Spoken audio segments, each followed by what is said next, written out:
Today I am going to show you how to make the most delicious smoothie at home without any preservatives.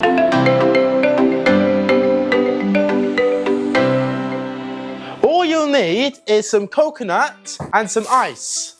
And that's it. Right, so the very first thing you need to do before making anything, right, is to make sure your ice is in the freezer so it don't melt. Right, so all you need to do, right, is to put a very sharp knife into the coconut. Now, there are two ways to do this. You can either get a hammer and bang it down, but if you don't have a hammer, there's another way, right? So put your hand at the very top of the knife, right, so it protects your palm hand, and just hit it as hard as you can.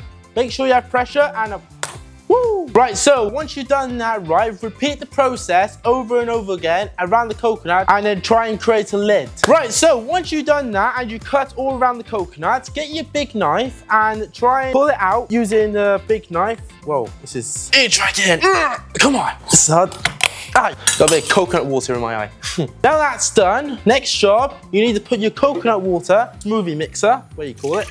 And this is kind of a tricky job, hardest one, and I cut my finger during this process, right? What you need to do is to get a spoon, right, and try and scoop out all the coconut meat as hard as you can with a spoon, right? And if you struggle a little bit, you can use what God gives you, finger, and just try and scoop all that with your finger, a little bit, and it'll all just come out very easily. Spoon is already there, so like it would give you like a push. Right, so once you scoop out all your coconut meat out of this coconut, even the lid as well, and that's gone. Now, let's get some ice and just like chuck a very small portion as you can. Otherwise, if you put too much ice into the mixer, it will make the smoothie too icy and too thick. So we'll try to put a minimum amount, like maybe up here would do, yeah. Okay, so this is optional if you want to add this to your smoothies, right? So you can add a banana if you're a gym person who goes to the gym. This would be good for big carbs for your workout. But since I'm going to the gym later on, this will be handy to have. And also as well, if you want some protein, you can have a bit of yogurt with your smoothie as well. But normally I would only add a spoonful of yogurt just to give it more flavor. Right, so for the next and my favorite part, let's blend it all together.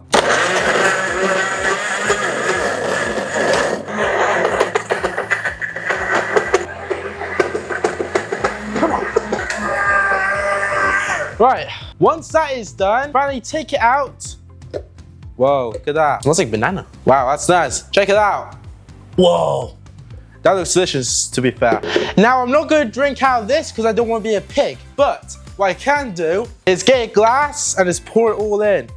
Wow, look at that. Oh, one ice survived.